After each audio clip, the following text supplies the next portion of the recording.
Buenas tardes, Jimmy, que el Señor te bendiga, mi hermano, un fuerte abrazo, bienvenido a este tiempo.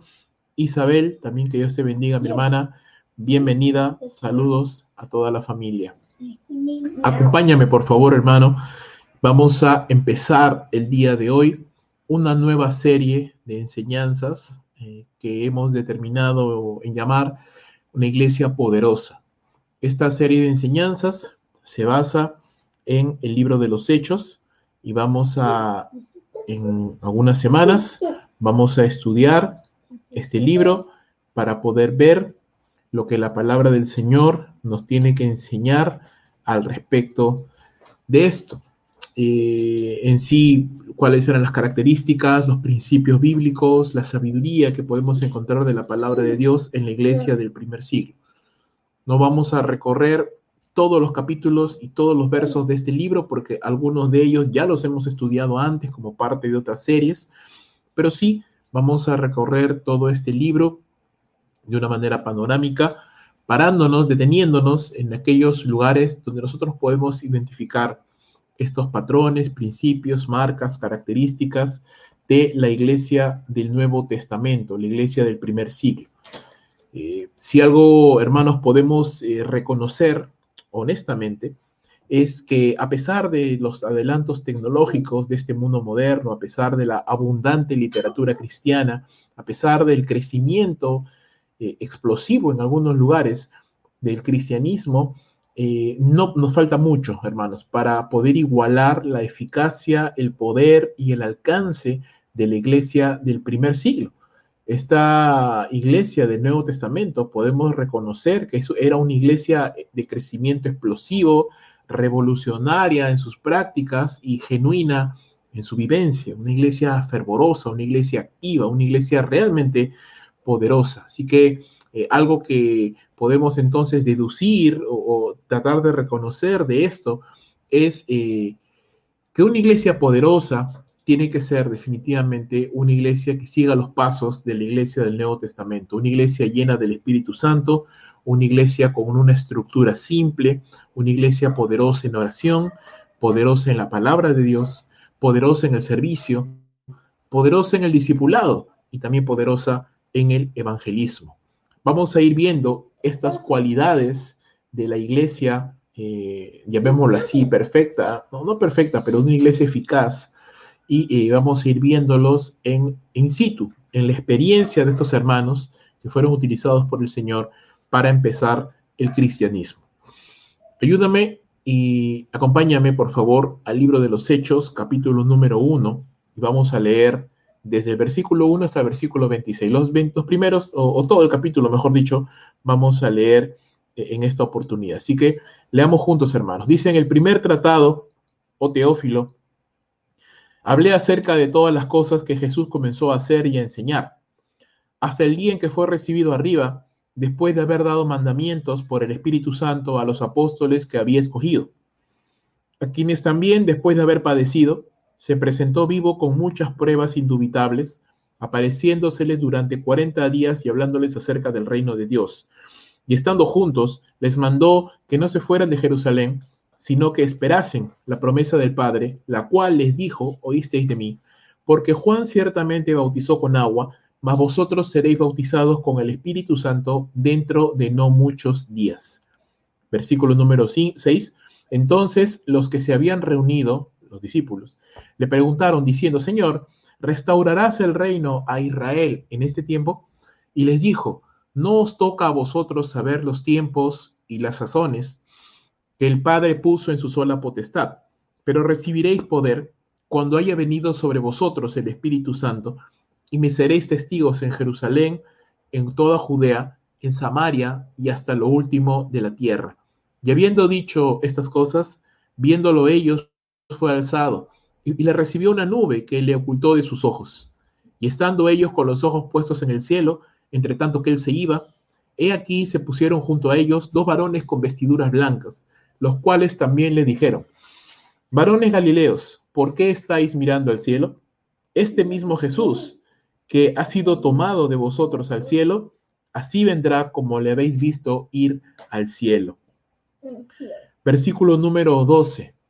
Entonces volvieron a Jerusalén desde el monte que se llama del Olivar, o monte de los olivos, el cual está cerca de Jerusalén, camino de un día de reposo.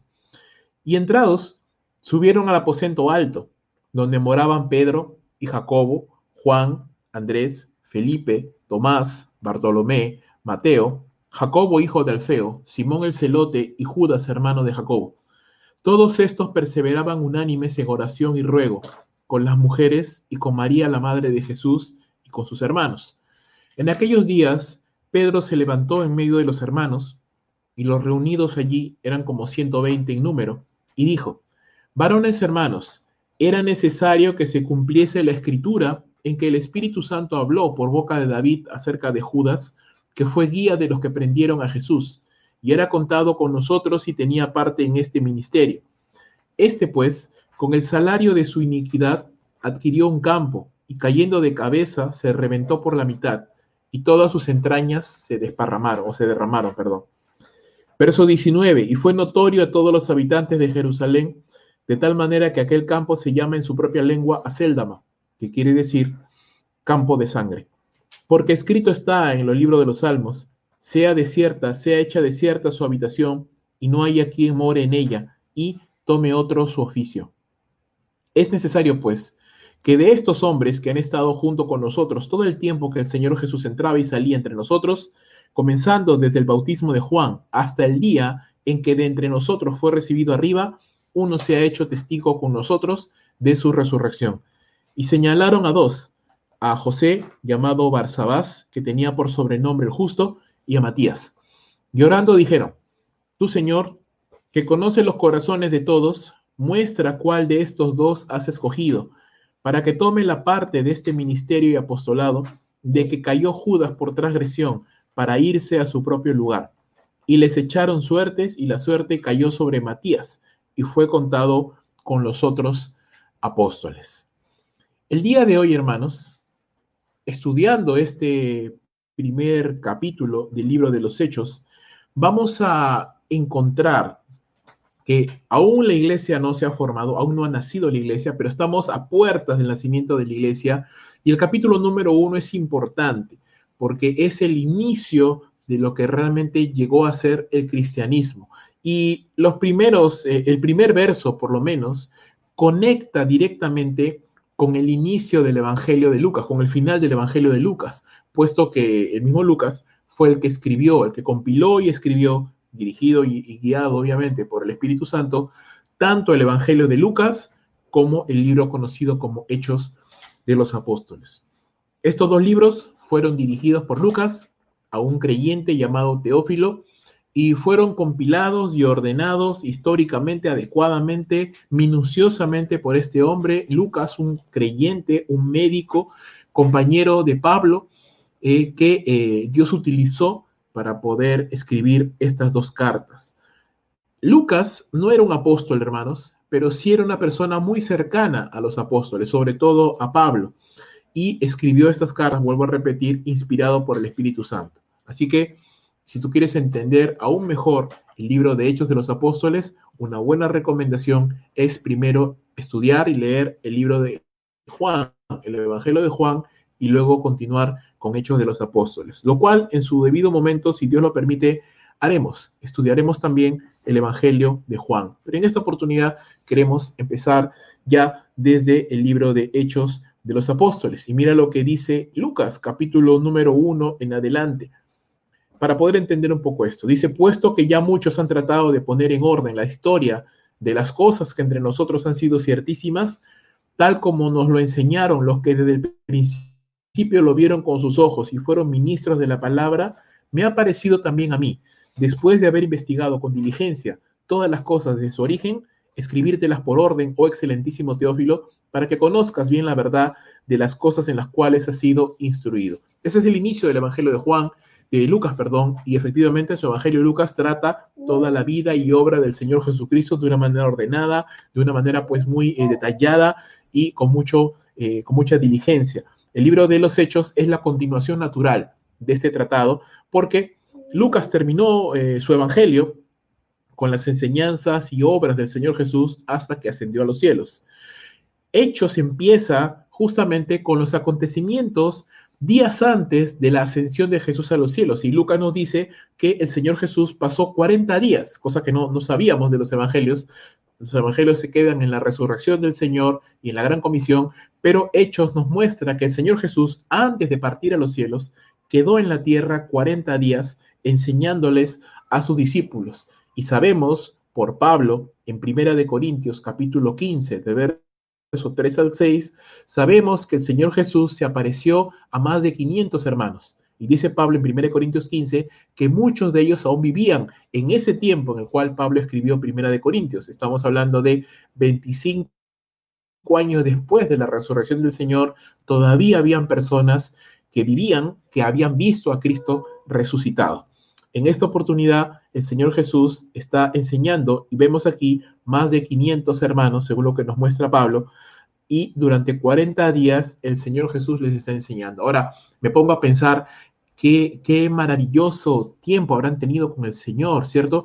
Cuántas enseñanzas, cuántas mandamientos, cuántas revelaciones les habrá mostrado el Señor a sus discípulos durante estos 40 días, guiándoles y enseñándoles. Era un seminario intensivo, ¿no?, que tuvieron con el Señor Jesucristo, preparándolos obviamente para el tiempo que se avecinaba, porque el Señor Jesús ya partía para los cielos y la iglesia iba a nacer, y por ende el cumplimiento de la obra de llevar el evangelio por todas las naciones. Así que de pronto estos hermanos se iban a encontrar lejos de su Señor, pero enfrentados a un mundo de maldad, a los embates del enemigo, con la responsabilidad de llevar adelante el evangelio por todas partes. Obviamente, hermanos, durante 40 días Jesús el Señor les enseñó muchísimas cosas, pero Lucas hace énfasis solo en una cosa en particular. Dice Lucas en el libro de los Hechos, capítulo 1, que estando juntos, dice, el Señor les mandó que no salieran de Jerusalén, sino que esperaran la promesa del Padre, de la cual habló Juan el Bautista, quien bautizó con agua, más añadió que los que habían de creer en el Señor serían bautizados con el Espíritu Santo, dice, dentro de no muchos días. ¿Y qué aspectos encontramos acá? Acá hay algunas cosas que notar y quiero que por favor me puedas seguir. En primer lugar, nunca vas a encontrar en el Nuevo Testamento ninguna razón por la cual un creyente no pueda cumplir la Gran Comisión. Todo lo contrario, la Gran Comisión es considerado hoy la gran tarea inacabada de la iglesia, algo que la iglesia todavía no ha terminado, no ha cumplido, y no podemos irnos a la presencia del Señor antes de terminar esa tarea, ¿cierto?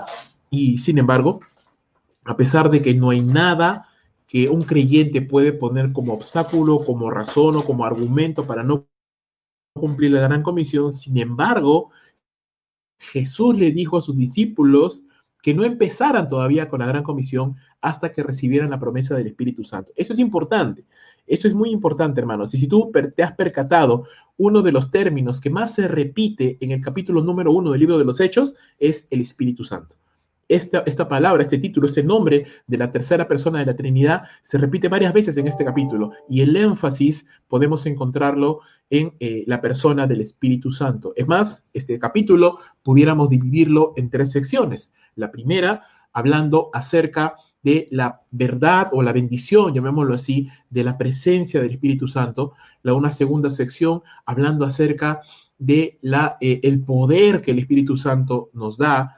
Y la tercera, la bendición de un liderazgo, la importancia de un liderazgo guiado por el Espíritu Santo. Si pudieras tal vez anotarlo ahí en casa, pues la estructura de este sermón sería de esa siguiente manera.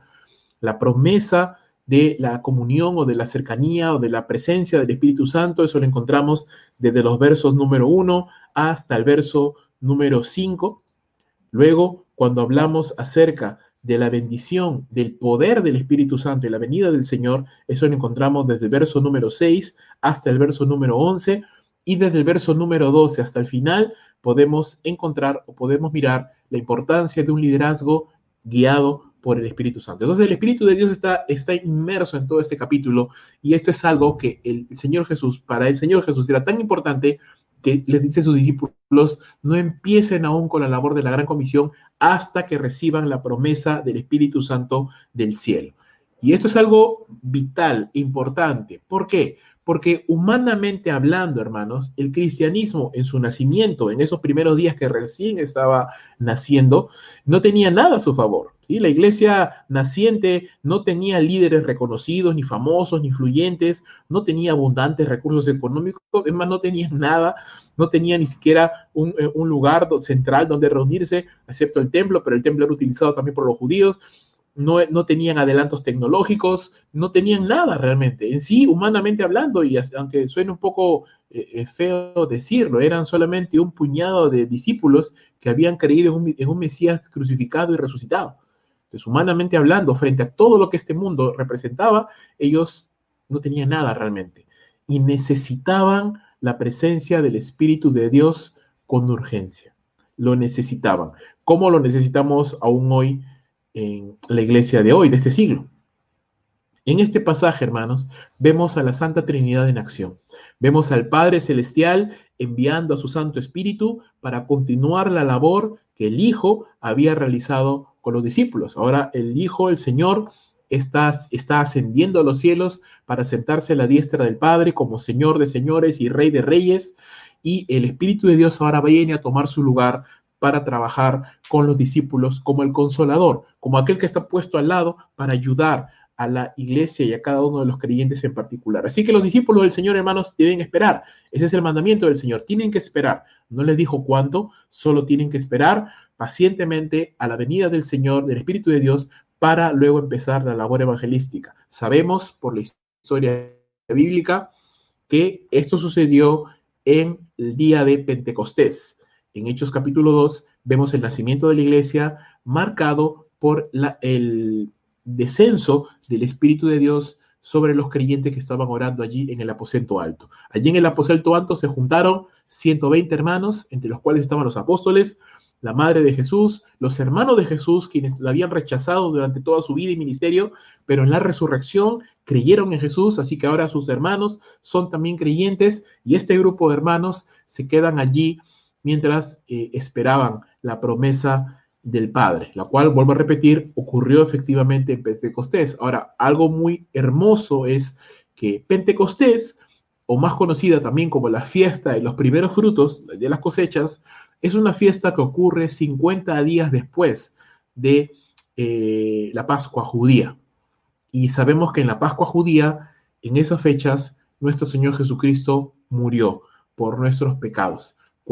Resucitó, 40 días estuvo enseñando a sus discípulos y 10 días más, el día número 50, en el día de Pentecostés, la fiesta de los primeros frutos para Dios, nació la iglesia del Señor, como las primicias. Y por eso es que en Pentecostés muchos escucharon hablar el Evangelio en diferentes idiomas, porque eran los primeros frutos del mundo para Dios. Es hermoso esto, como el Señor lo había planeado de esa manera. Ahora, en este primer bloque, desde el verso 1 al 5, es notoria la importancia del Espíritu, que el Señor le dio al Espíritu Santo en la vida de sus discípulos. Ellos necesitaban la presencia del Espíritu de Dios, es la promesa del Padre, y es tan importante que Jesús le dice a sus discípulos, no esperen todavía, no empiecen la gran comisión hasta que cuenten con la certeza de la presencia del Espíritu Santo en sus vidas. Dice Lucas, ellos serían bautizados, sumergidos con el Espíritu Santo, tal como enseña la palabra de Dios. Mira lo que dice la Escritura en 1 Corintios capítulo 12, versículos 12 al 13, porque así como el cuerpo es uno y tiene muchos miembros, pero todos los miembros del cuerpo, siendo muchos, son un solo cuerpo, así también Cristo. Porque por un solo espíritu fuimos todos bautizados en un cuerpo, sean judíos o griegos, sean esclavos o libres, y a todos se nos dio a beber de un mismo espíritu. ¿De qué está hablando la palabra de Dios? Está diciendo de este evento que ocurre cuando nosotros creemos en el Señor y somos bautizados, somos sumergidos, que es el significado de la palabra bautismo, somos sumergidos en el cuerpo de Cristo por medio del Espíritu Santo y somos hechos parte del Espíritu de Dios, así como todos los demás creyentes. Por eso enseñamos que todo creyente tiene el Espíritu Santo en su interior.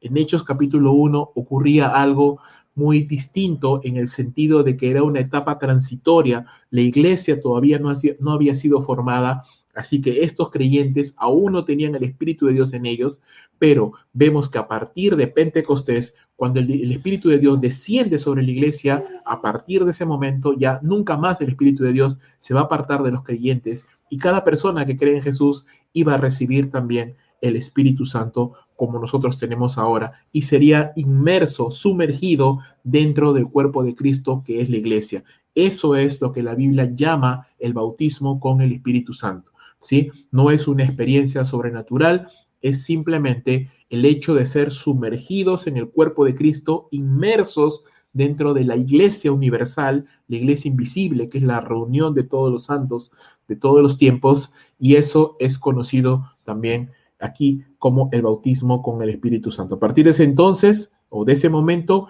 la iglesia contaría con la presencia constante, con la presencia poderosa y con la presencia útil del Espíritu de Dios en la vida de cada uno de los creyentes, y repito, lo necesitaban para poder llevar adelante la labor de la Gran Comisión. Una de las labores del Espíritu de Dios en la vida de los creyentes, y lo vemos en Juan capítulo 16, es que el Espíritu Santo vendría para culminar o para completar o para continuar la labor de Jesús con sus discípulos.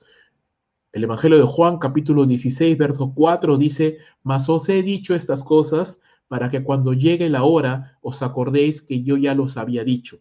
Esto no lo dije al principio porque yo estaba con vosotros, pero ahora voy al que me envió y ninguno de vosotros me pregunta ¿a dónde vas? Antes, porque os he dicho estas cosas, tristeza ha llenado vuestro corazón. Pero yo os digo la verdad, os conviene que yo me vaya, porque si no me fuera, el Consolador no vendría a vosotros, mas si me fuere, os lo enviaré. Y cuando Él venga, cuando el Espíritu Santo venga, el Consolador, convencerá al mundo de pecado, de justicia y de juicio. De pecado por cuanto no creen en mí, de justicia por cuanto voy al Padre y no me veréis más, y de juicio por cuanto el príncipe de este mundo ha sido ya juzgado. Aún tengo muchas cosas que deciros, pero ahora no las podéis sobrellevar. Pero cuando venga el Espíritu de verdad, Él os guiará toda la verdad, porque no hablará por su propia cuenta, sino que hablará todo lo que oyere, y os hará saber las cosas que habrán de venir. Él me glorificará, porque tomará de lo mío y os lo hará saber. Todo lo que tiene el Padre es mío, por eso dije que tomará de lo mío y os lo hará saber. ¿Qué aprendemos entonces hasta este momento, en estos primeros 5 versículos? Aprendemos, hermanos, que la iglesia cuenta con la bendición de la presencia del Espíritu Santo de Dios en nuestras vidas. Él es el consolador, Él es quien nos sostiene, que no solamente intercede por nosotros con gemidos indecibles, sino que nos da sabiduría, nos ilumina el entendimiento, nos fortalece, nos utiliza, nos guía, nos guarda, nos da fortaleza para vivir de una manera agradable a Dios. Necesitamos, hermanos, y lo tenemos gracias a Dios por la salvación, pero necesitamos valorar la presencia del Espíritu de Dios en nuestras vidas y entender, mi hermano, que tú y yo tenemos los recursos a nuestro alcance, la disposición, porque Dios nos ha bendecido con la presencia del Espíritu Santo. Tanto es así que el Señor Jesucristo dijo: les conviene que yo me vaya, porque estando el Señor Jesús aquí en la tierra, su presencia era reducida, por así decirlo, a un solo lugar, pero el Espíritu de Dios está en todas partes. No porque el Señor Jesús no pudiera estar en todas partes, sino que en su cuerpo físico él estaba limitado por el espacio, pero el Espíritu de Dios no tiene esas limitaciones. Él está en todos los creyentes, con toda la iglesia a la vez, ayudando, sosteniendo, guiando, iluminando nuestro entendimiento. Damos gracias a Dios por el Espíritu Santo. No queremos ignorar la presencia del Espíritu de Dios en nuestras vidas. Hermanos, necesitamos entenderlo, valorarlo, no contristar al Espíritu de Dios, sino ponernos y ser sensibles a su voz, ser sensibles a su dirección. Una de las características de una iglesia poderosa es una iglesia llena del Espíritu Santo, una iglesia que tiene comunión con el Espíritu Santo, una iglesia que está siendo guiada por el Espíritu Santo, una iglesia sumisa al Espíritu de Dios. Una de las cosas tal vez que nosotros como creyentes bautistas hemos ignorado durante mucho tiempo es la persona del Espíritu Santo. Pero hermanos, necesitamos la presencia del Espíritu de Dios en nuestras vidas, necesitamos ser guiados por el Señor y tenemos esa bendición a nuestro alcance y debemos saber valorarla. Entonces, primera característica de una iglesia poderosa, una iglesia que valora la presencia del Espíritu de Dios en nuestras vidas. No estamos solos, el Señor está con nosotros por medio de su Espíritu Santo. A veces decimos equivocadamente, Jesús vive en mi corazón, ¿cierto? No, Jesús no vive en nuestro corazón, hermanos. Quien vive en nosotros es el Espíritu de Dios. Jesús se encuentra a la diestra del Padre en los cielos, reinando hasta que sus enemigos sean puestos por estrado de sus pies. Eso dice la palabra de Dios. Entonces, Jesús no reina no vive en nuestro corazón, hermano. Es el Espíritu de Dios quien está con nosotros, quien nos guía y quien nos da fortaleza para hacer su santa y bendita voluntad. Segundo punto que vamos a entender aquí, lo vamos a encontrar desde los versos 6 hasta el verso 11. Y vamos a leerlo entonces, Hechos capítulo número 1, versículo número 6 en adelante. Entonces, los que se habían reunido, ¿no? Y estos que se habían reunido eran básicamente los discípulos del Señor. Los que se habían reunido le preguntaron diciendo, Señor, ¿restaurarás el reino de Israel este tiempo? Y les dijo, no os toca a vosotros saber los tiempos o las sazones que el Padre puso en su sola potestad, pero recibiréis poder cuando haya venido sobre vosotros el Espíritu Santo, y me seréis testigos en Jerusalén, en Judea, en Samaria y hasta lo último de la tierra. Sé que el texto a leer es hasta el verso 11, pero primero vamos a detenernos ahí y luego vamos a ver lo que continúa. Los discípulos, hermanos, conscientes de que el Señor pronto sería apartado de ellos, aunque no sabían exactamente en qué momento, ellos le preguntan al Señor en qué momento sería restaurado completamente el reino de Israel. ¿Y por qué hacen esa pregunta? Porque ellos todavía tienen en su mente, en su esquema de pensamiento, la manera de pensar tradicional de los judíos, ¿no? Ellos asociaban la venida del Mesías con la restauración del reino de Israel, con la restauración y la era gloriosa de Israel, porque eso es lo que siempre les habían enseñado. Y en efecto, esa era ha de llegar, pero todavía no. Esa era llegará, hermanos, donde se cumplirán todas las promesas hechas a los patriarcas, a Abraham, a Isaac y a Jacob, a David, esa promesa que Dios le hizo de un heredero en su trono que reinaría para siempre. Todas esas promesas se van a cumplir, pero no era en ese momento, ni tampoco hoy. Nosotros ahora que hemos sido, de repente, por la gracia de Dios, más iluminados con la palabra, que tenemos el canon completo de las Escrituras, sabemos que esto sucederá en el tiempo conocido como el milenio o el reino milenial, que es ese periodo de 1000 años después de la venida del Señor Jesucristo, donde el Señor Jesús reinará en Jerusalén y habrá paz en toda la tierra, e Israel recibirá todas las bendiciones que Dios le había prometido a Abraham, a Isaac, a Jacob, a David y a todos los padres de la iglesia. Un periodo de paz aquí en esta tierra. Jesús le contesta a los discípulos que no les toca a los discípulos, no nos toca a nosotros especular acerca de los tiempos, de la venida del Señor y del establecimiento de su reino. ¿No? Hay muchas personas muy preocupadas en tratar de escudriñar las Escrituras y encontrar allí códigos secretos y claves cifradas. Piensan y dicen que Dios ha dejado escondido por ahí fechas y que si investigamos un poquito podemos saber exactamente el tiempo de la venida del Señor, pero no. Jesús dice claramente, no nos toca a nosotros especular acerca de los tiempos de la venida del Señor, porque estas cosas le competen exclusivamente al Padre Celestial.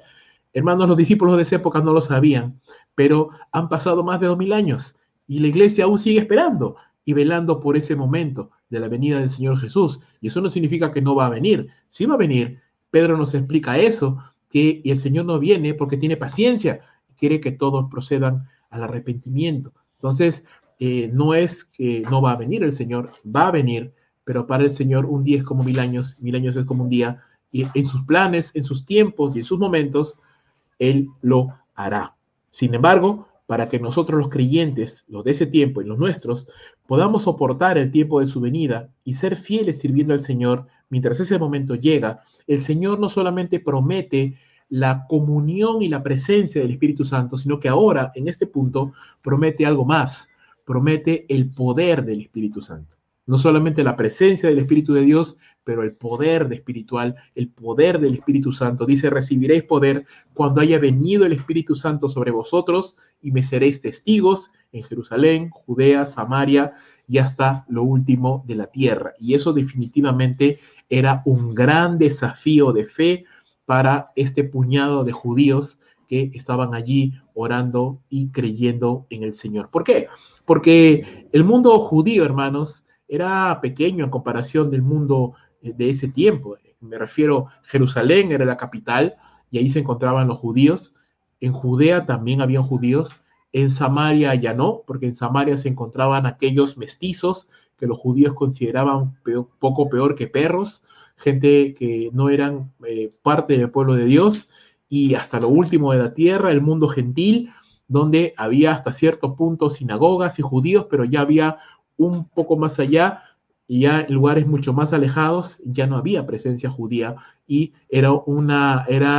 por así decirlo, era terreno desconocido para los judíos. Así que definitivamente este era un desafío de fe.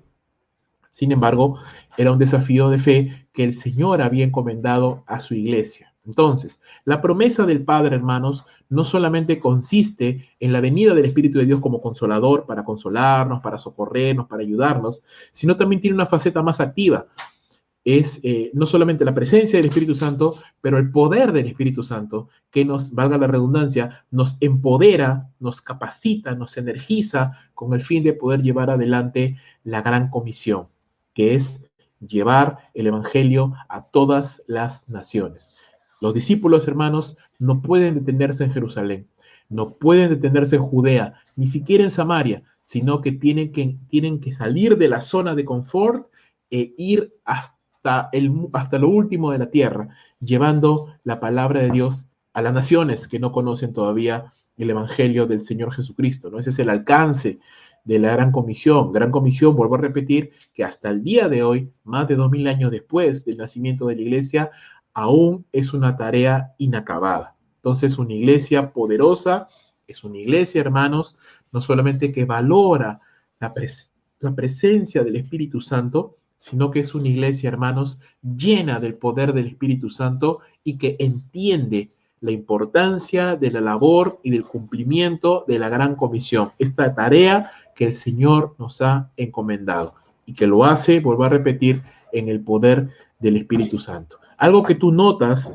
en este capítulo y en estos versos que estamos leyendo, en el verso número 9, es que estas palabras, recibiréis poder y me seréis testigos en Jerusalén, Judea, Samaria, hasta lo último de la tierra, fueron las últimas palabras que el Señor Jesús le dijo, o por lo menos que los discípulos oyeron de los labios del Señor Jesús físicamente, porque inmediatamente el Señor les dijo esto, dice, verso 9, habiendo dicho estas cosas, viéndolo ellos, dice, el Señor fue alzado y lo recibió una nube que lo ocultó de sus rostros. Esas palabras, hermanos, fueron las últimas que el Señor Jesús dirigió en su cuerpo físico a sus discípulos. La gran tarea de la comisión que el Señor nos ha encomendado.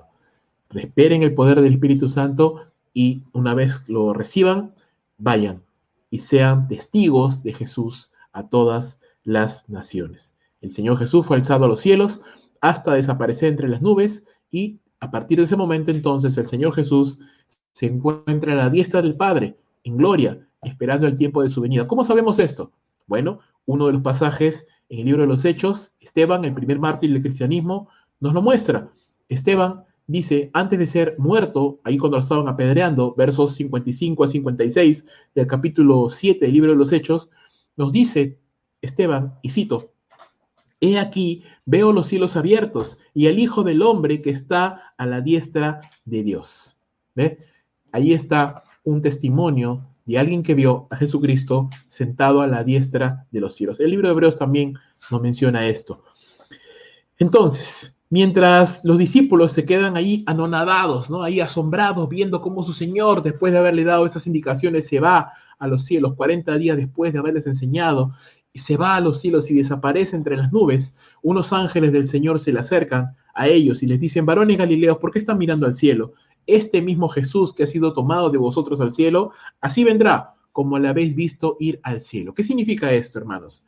Significa que la venida del Señor Jesucristo no será una venida secreta, ni será una venida de otra persona que no sea nuestro mismo Señor Jesucristo. El mismo Jesús, dicen estos ángeles, el mismo Jesús que se fue, será el mismo Jesús que regresará. El mismo Jesús que se fue en su cuerpo físico glorificado, regresará. se fue visiblemente, ¿no? Todos lo vieron. Regresará también visiblemente, todo ojo le verá. Se fue desde el monte de los olivos, ¿no? Estaban ahí con sus discípulos.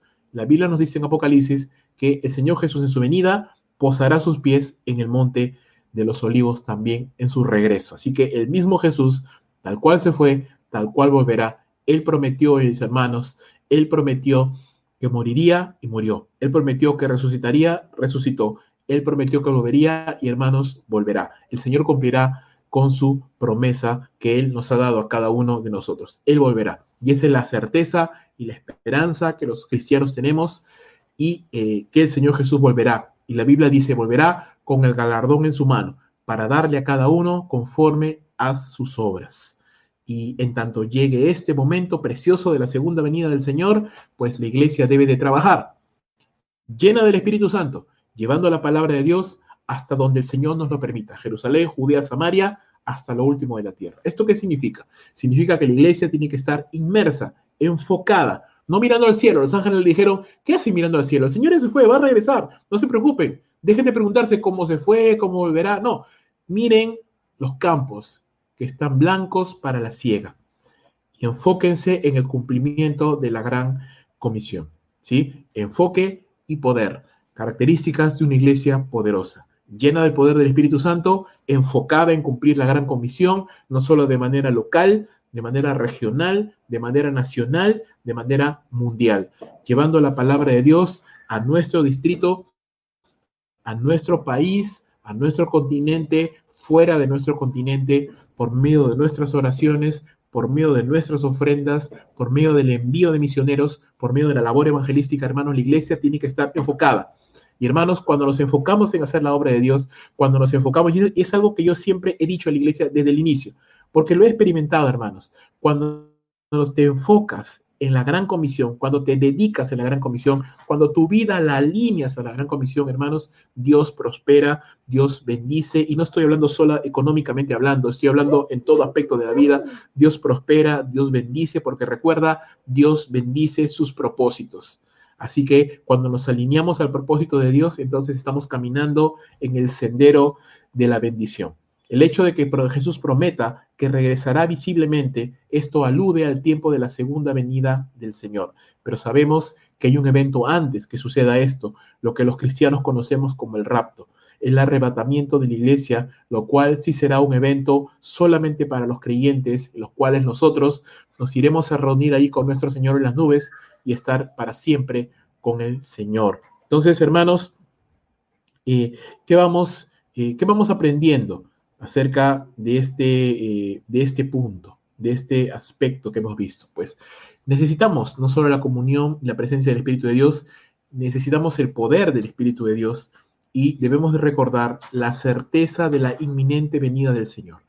El poder de Dios, hermanos, el poder del Espíritu Santo y la certeza de la venida del Señor son dos poderosos motivadores para que nosotros como iglesia del Señor nos enfoquemos en hacer las cosas que Dios nos ha mandado. Porque piénsalo de esta manera. Dios te ha dado los recursos para hacer su voluntad. Tenemos la palabra de Dios, tenemos la presencia del Espíritu Santo, tenemos el poder del Espíritu de Dios a nuestra disposición. Cuando pedimos al Señor que nos llene con su Espíritu, que nos llene de fortaleza, de poder para hacer su voluntad, y también tenemos el hecho y el recordatorio de que Jesús vuelve por segunda vez. Y hermanos, queremos que el Señor nos encuentre con las manos en el arado. Queremos que el Señor nos encuentre ocupados en la obra. Queremos que el Señor nos encuentre ocupados en hacer su voluntad, ocupados en llevar el Evangelio, porque queremos recibir la recompensa de nuestro Señor. No queremos alejarnos de él avergonzados en el día en que él vuelva, porque no estábamos haciendo su obra, porque estábamos distraídos, porque estábamos haciendo cualquier cosa, menos lo que el Señor nos mandó. Entonces son dos motivadores fuertes, hermanos, y que esto nos anime, nos motive, hermanos. Nadie puede decir, estoy solo, estoy abandonado, no tengo a nadie. No es cierto. Aunque ningún hermano te llamara, aunque ningún hermano se fijara en ti, y eso no sucede, hermanos, siempre estamos orando los unos por los otros, estamos llamándonos, estamos velando los unos por los otros, preguntando los unos por los otros, pero imagínate en un caso supuesto que aún nadie supiera de ti, aún vivieras en una isla como un ermitaño ahí solito, no estás solo. El Espíritu de Dios está contigo. Así que no estamos solos, hermanos. Tenemos la sabiduría de Dios a nuestro alcance, tenemos la palabra de Dios a nuestro alcance, el Espíritu de Dios nos guía a toda la verdad y también tenemos el recordatorio, Cristo viene por segunda vez. Y hermanos, te animo a que Jesús te encuentre ocupado en la obra de Dios, que Jesús te encuentre ocupado en la gran comisión, que Jesús te encuentre, hermano, velando y orando, viviendo en santidad, testificando a otras personas, caminando en obediencia al Señor, caminando en comunión con tus hermanos, haciendo lo que Dios nos ha llevado a hacer, nos ha llamado a hacer. Tal vez tú no puedes ir a una nación no alcanzada, pero puedes ser parte de la obra misionera, diezmando y ofrendando fielmente cada vez que el Señor te bendice económicamente, orando por los misioneros, orando por las naciones no alcanzadas, orando por las necesidades de la obra del Señor, sirviendo de manera local, siendo parte del evangelismo, predicándole a otras personas a través de tu muro, a través de tus redes sociales, llevando el evangelio. Puedes ser parte, debes ser parte, porque el mandato de la Gran Comisión no solamente era para los apóstoles, es para ti y es para mí también, es para todos los creyentes. Y tenemos ya dos bendiciones: la presencia del Espíritu de Dios, el poder del Espíritu de Dios. Tercer punto. También vamos a meditar ahora en que una iglesia poderosa es una iglesia que entiende la importancia de un liderazgo guiado por el Espíritu Santo. Y vamos a leer, hermanos, desde el versículo número 12 hasta el verso final, hasta el verso 26. Dice la palabra de Dios en Hechos, en el libro de los Hechos, capítulo número 1, versículo número 12, y dice: entonces volvieron a Jerusalén desde el monte que se llamaba del Olivar, el cual está cerca de Jerusalén, camino de un día de reposo. Y entrados, subieron al aposento alto donde moraban Pedro, Jacobo, Juan, Andrés, Felipe, Tomás, Bartolomé, Mateo, Jacobo, hijo de Alfeo, Simón el celote y Judas, hermano de Jacobo. Todos estos perseveraban unánimes en oración y ruego con las mujeres, con María, la madre de Jesús, y con sus hermanos. Hasta ahí vamos a leer un momento nada más, y luego continuamos. ¿Qué vemos aquí, hermanos, entonces, hasta este punto? Lo primero que vamos a ver es que, efectivamente, el Señor asciende a los cielos, los ángeles exhortan a los discípulos a que hagan y obedezcan la voluntad del Señor y que esperen pacientemente. Los apóstoles vuelven a Jerusalén y, entrados en el aposento alto, allí se quedan porque ahí habían decidido morar, vivir los apóstoles, los 11 apóstoles. Y estaban allí también y acudían a ese lugar los demás hermanos. Lucas nos dice que eran aproximadamente como 120.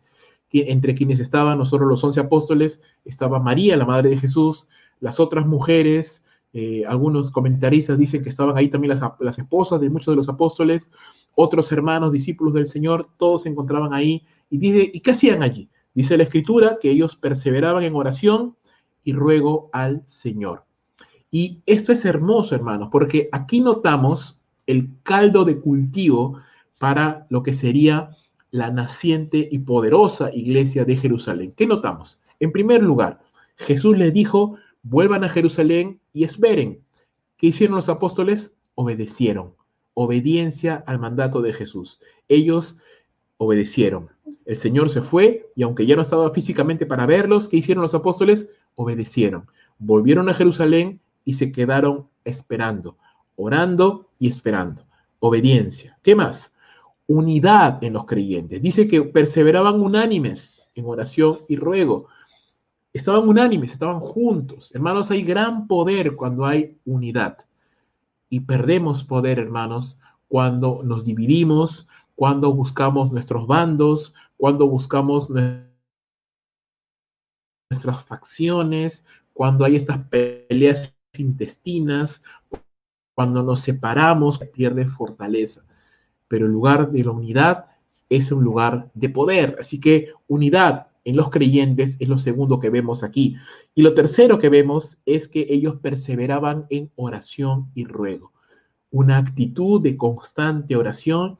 Ellos estaban orando y seguramente oraban diciéndole: Señor, tú nos has prometido que nos vas a dar poder, que vas a derramar sobre nosotros la promesa del Padre para poder llevar tu palabra. Señor, aquí estamos esperando, capacítanos, empodéranos, llénanos de esa promesa, haz descender tu Espíritu sobre nosotros para nosotros hacer tu voluntad y fortalécenos. Y qué hermosas oraciones son esas, ¿cierto? Cuando nos sometemos a la voluntad del Señor, cuando le decimos a Dios Padre: úsanos, Señor, aquí estamos, no tenemos poder, no tenemos fuerza, no tenemos capacidades, no tenemos recursos económicos, nos faltan muchas cosas, pero algo tenemos, nuestros labios para poder orar al Señor, al Rey de toda la tierra, al Padre de las naciones, aquel que es dueño del oro y de la plata, aquel que tiene todo lo que nosotros no tenemos y que puede hacer lo que nosotros no podemos. Hermanos, qué hermoso es cuando la iglesia permanece en oración unánime y permanece en oración unánime siendo obediente al Señor. 3 características fundamentales: obediencia, unidad y perseverancia en la oración. Por eso repito que esto era el caldo de cultivo para que cuando el Espíritu Santo descendió, el Espíritu de Dios los pudiera utilizar de la manera tan poderosa que los utilizó. Tanto es así que en el primer sermón de Pedro se convirtieron 3,000 personas. Así que, hermanos, obviamente es la obra soberana de Dios, pero sabemos, porque lo vemos en el testimonio de las Escrituras, que si te esfuerzas, que si me esfuerzo, que si nos esforzamos en vivir en santidad, en obediencia al Señor, si vivimos en unidad con nuestros hermanos en iglesia, sujetos a las autoridades, juntos, caminando en unidad, y si estamos orando al Señor, Dios va a bendecir. Dios va a bendecir. Hermanos, no necesitamos, y eso es algo que tenemos que entender, la iglesia, para ser una iglesia poderosa, no necesita expertos en mercadotecnia, no necesita expertos en redes sociales, no necesita un templo gigantesco con todos los adelantos multimedia de la época, no necesita un equipo de alabanza precioso, una orquesta, así como la sinfónica, no necesita recursos económicos ingentes y mucho dinero, aunque todas estas cosas son buenas. Por favor, no me malentiendas, no estoy diciendo que despreciamos estas cosas para nada. Y si una iglesia tiene un templo, pues gloria a Dios. Si una iglesia tiene un ministerio de alabanza, como muchas iglesias conocemos lo tienen, gloria a Dios. Si una iglesia tiene recursos económicos, gloria al Señor. Pero lo que estoy diciendo es que nada de estas cosas es fundamental para que una iglesia sea poderosa. Para que una iglesia sea poderosa, hermanos, es algo tan simple como que la iglesia sea santa, como que la iglesia ore al Señor y como que la iglesia se mantenga en unidad.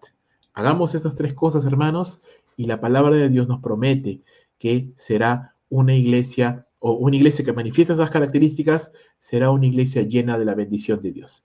Aún así, en medio, o mejor dicho, en medio de esta oración, en medio de buscar la guianza de Dios, pidiendo la dirección de Dios, entonces Dios responde.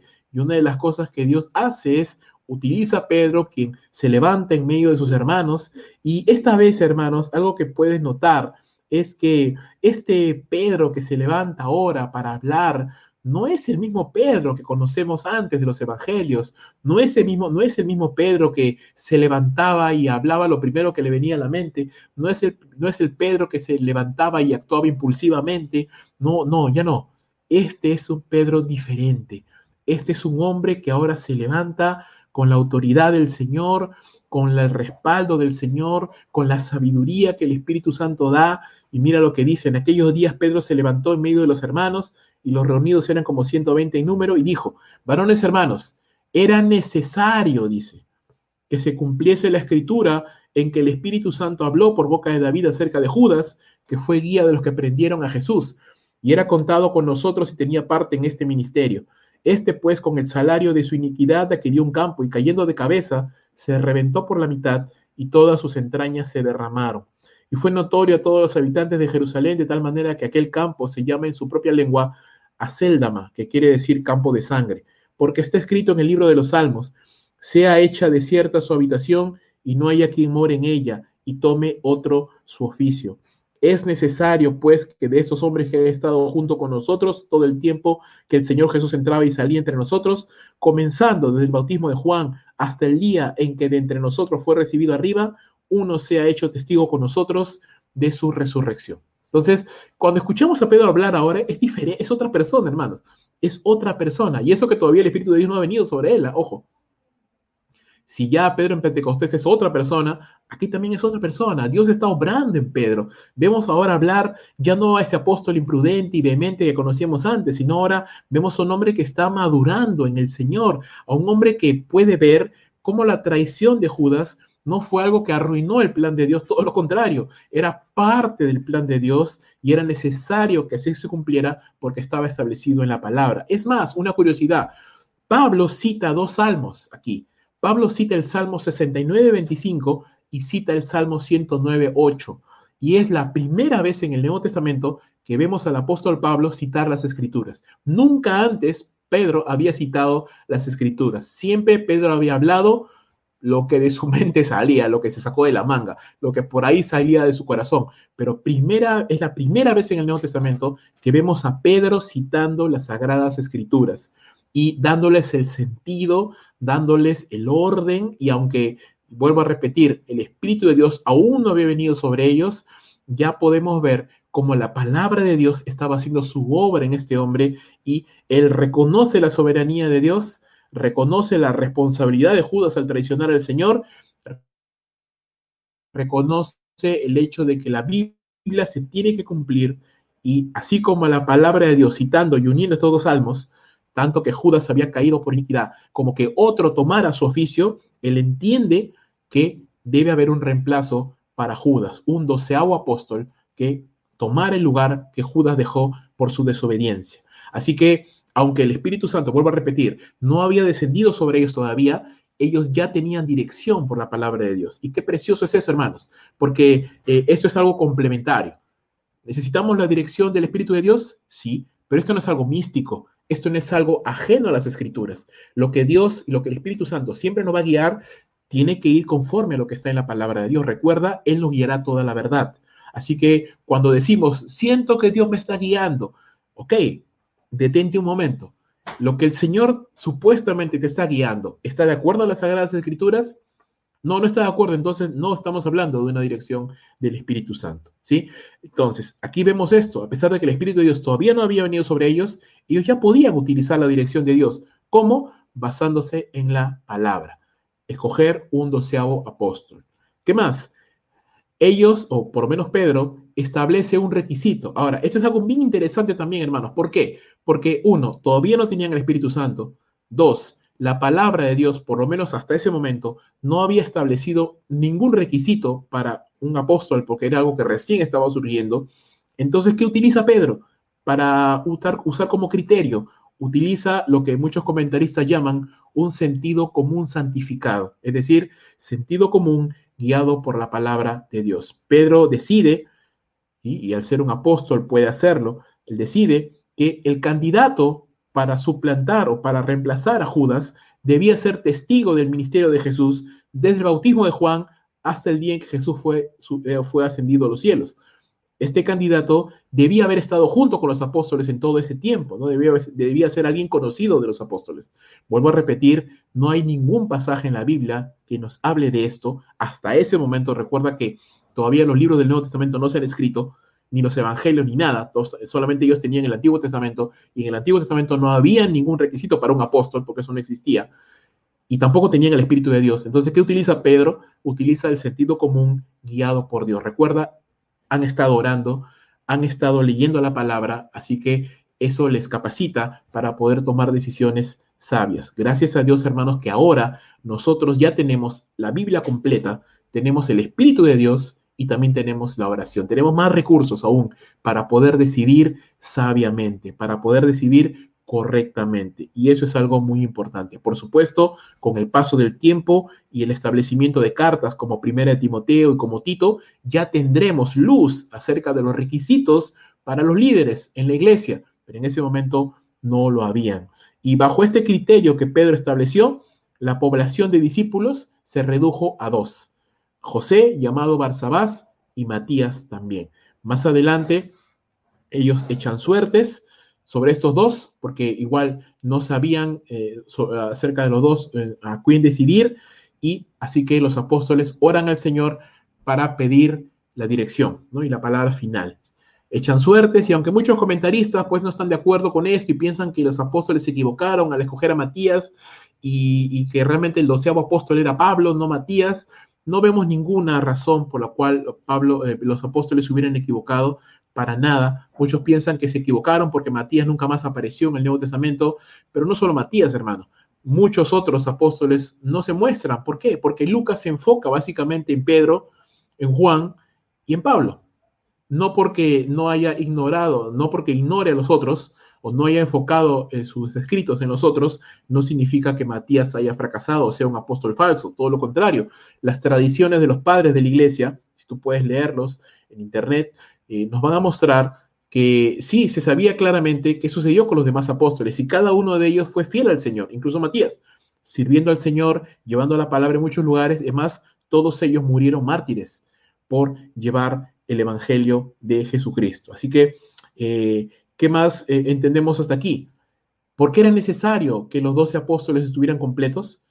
Bueno, en Apocalipsis vemos que la ciudad celestial tiene 12 puertas, ¿no? Y las 12 puertas, cada una tiene los nombres de los 12 apóstoles del Cordero. Eso es una razón, y sí, es una razón valedera, pero también otra razón, hermanos, es que sobre esos 12 apóstoles iba a recaer toda la obra del Señor, ¿no?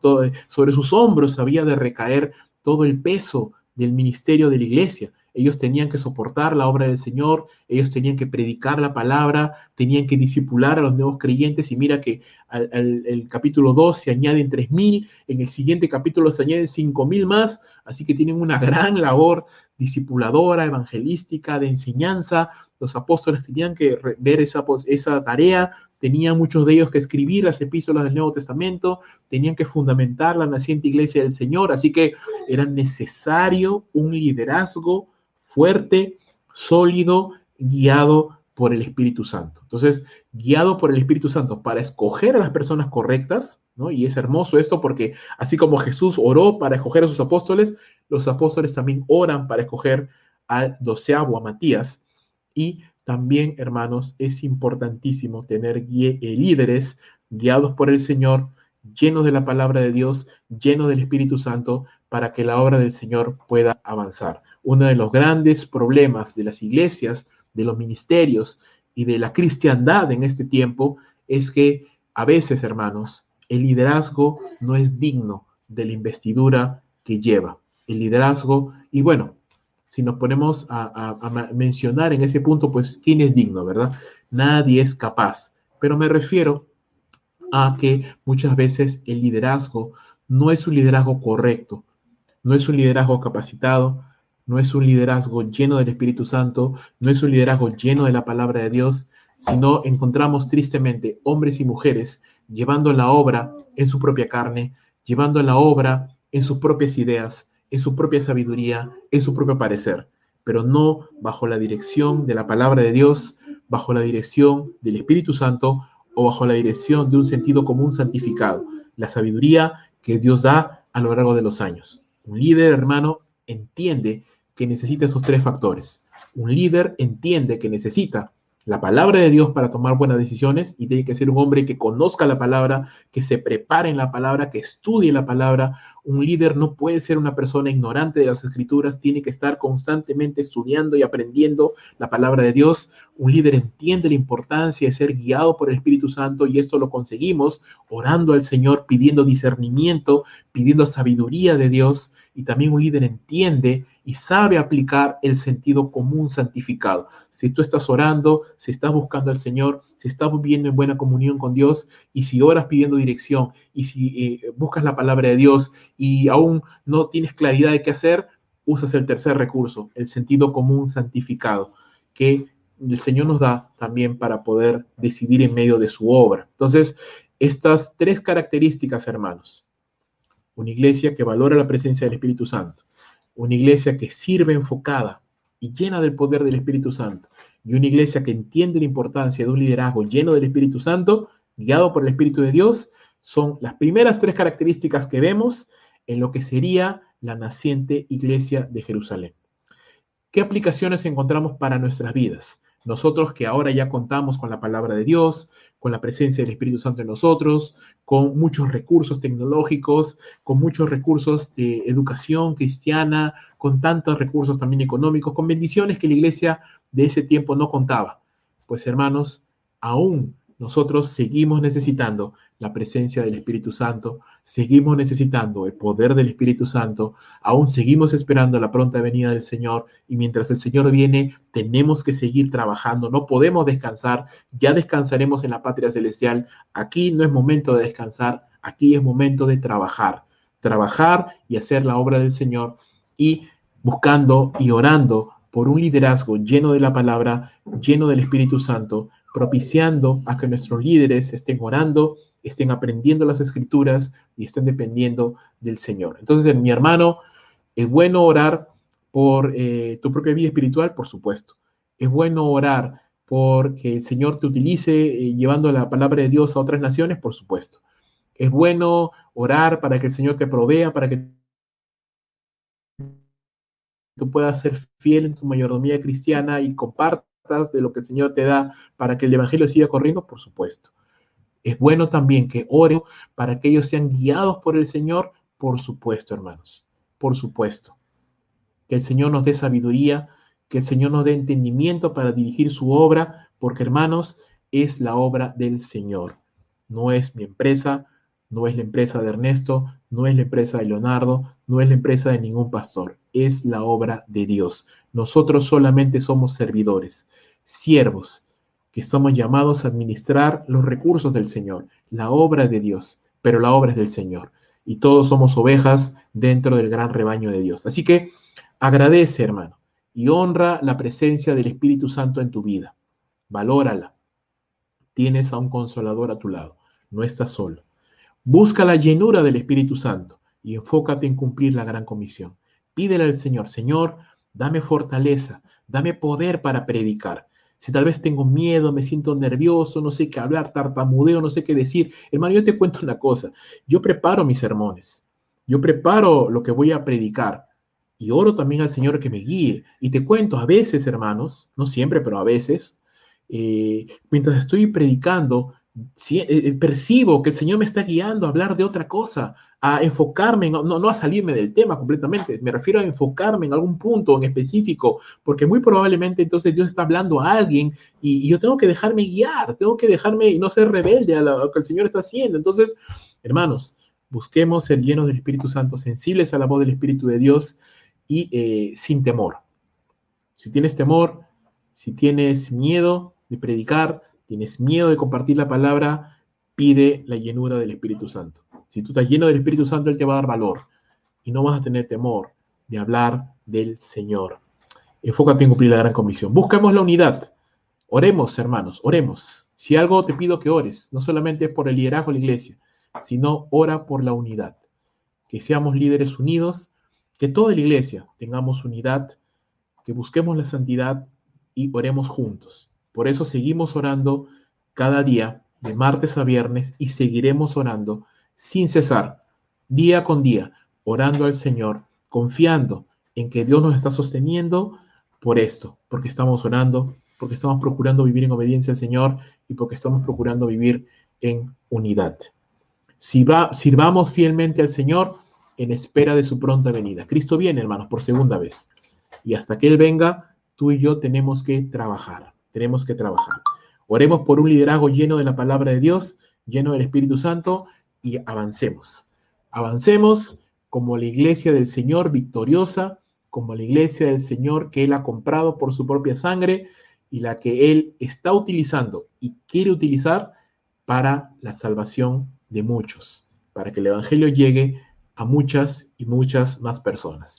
Y de eso tú eres parte y puedes ser parte. Si aún no eres miembro de la iglesia, pero vienes congregando con nosotros, participas de nuestras reuniones y no tienes una obligación con otra iglesia, te animo.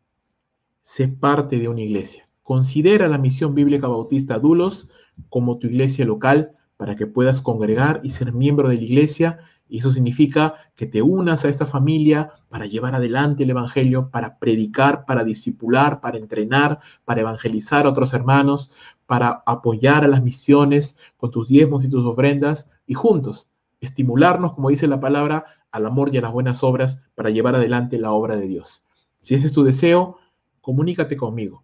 Dime, pastor, quiero ser parte de la iglesia, quiero ser miembro de la iglesia, quiero ser discipulado, no estoy siendo discipulado, quiero ser discipulado, quiero aprender la palabra de Dios, o tal vez, pastor, y yo mucho tiempo no soy fiel en mi mayordomía, no estoy diezmando al Señor y estoy recibiendo un ingreso, quiero ser fiel al Señor, pues comunícate conmigo. O tal vez, pastor, yo quiero ser miembro de la iglesia, no he estado congregando en ninguna iglesia de manera regular, quiero ser parte de esta iglesia, comunícate conmigo. O tal vez, pastor, ¿cómo hago? Quiero predicar a otras personas, quiero evangelizar, tengo amigos, amigas a los cuales quiero llevar la palabra, pues te podemos ayudar, te podemos entrenar, te podemos dar recursos. O pastor, ¿sabes qué? Estoy evangelizando y tengo personas a las cuales estoy llegando con el evangelio y se están convirtiendo. Pues, hermano, tráelas, hermana, tráelos a la iglesia, disipúlalos, tráelos a la iglesia, muéstrale las reuniones, compártele las reuniones para que sean parte de la iglesia. Hagamos nuestra parte, hermanos, todos juntos